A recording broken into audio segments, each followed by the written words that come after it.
Hello there, and welcome today to some business talk. All right, so when we go to market on social media, we seek to help others to know and like and trust us, right? And we do that through the stories that we share and through the insights that we have and through kind of letting them into our world in a little bit so they can just get to know us and like what we are all about and what we do, and then trust us and recognize that they can spend their money with us, right? But in order to do that, we've got to be vulnerable. That scary word, vulnerable. Sometimes we don't like it. We'd rather be private. But sometimes we're okay with it and we just don't know how to do it. So the big question of the day is, how can we be more vulnerable on social media and why? First, let me answer the question, why do we want to be more vulnerable? Well, it's because we want our audience to connect with us. Like I just previously said, we want them to relate to us and see that we do have the answers to the questions that they have. And the prayers that they've been praying, we can help solve them. We can help answer those prayers. And how do we do that? It's through those stories. It's through relating to them. It's through giving the details that show that we have lived it and we understand where they're at. Let's talk about the 5 steps to becoming more vulnerable on social media. Step 1, imagine where your ideal client is at right now. What are they struggling with? For example, I seek to help busy moms who just feel overwhelmed with life and weighed down. And so when I think about these moms and I seek to get more vulnerable on social media so they can know that I care and that I want to relate to them and help them, then I imagine, where are they at right now? What are they struggling with? And since it's almost time for me to go get my kids from school, maybe I can think, oh, maybe they're stressed about something like that too. Maybe they would have all the list of to-dos to help their family out, and they're feeling weighted down by all that too. Well, then the next step 2, is to try and get descriptive about that pain that she's feeling. I would even encourage you to write it down. So if, for example, my ideal client, this mom, is stressed with her to-do list and trying to get everything done and feeling tired at the same time, maybe I could talk about stress and to-do list and tired.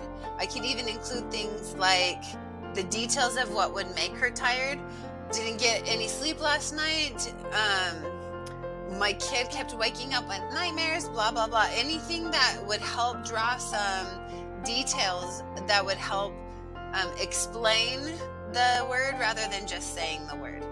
I don't know if you know this about me, but I used to be an English teacher.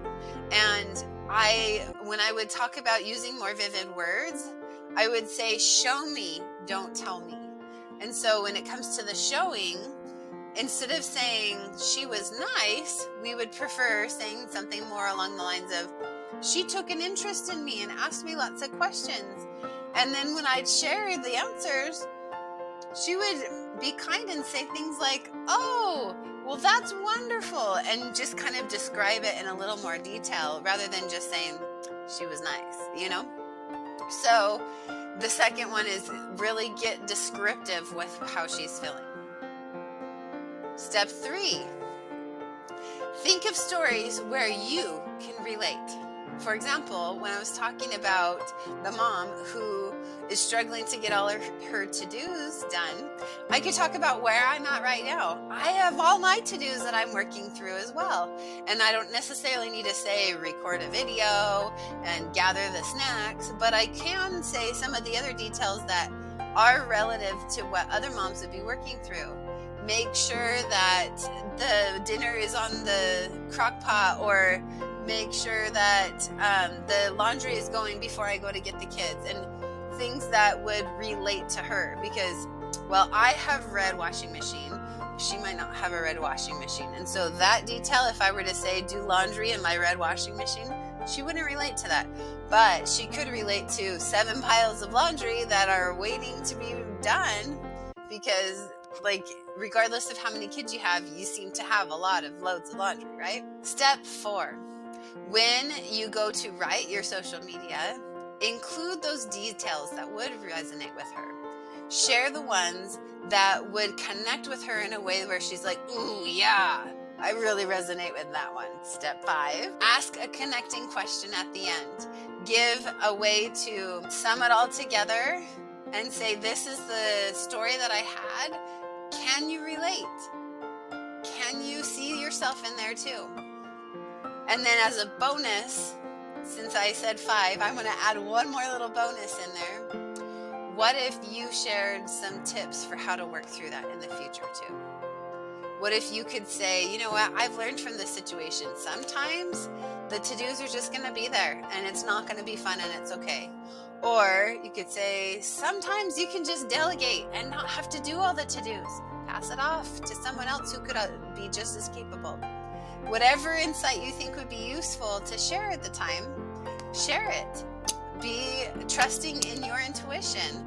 That's really helpful.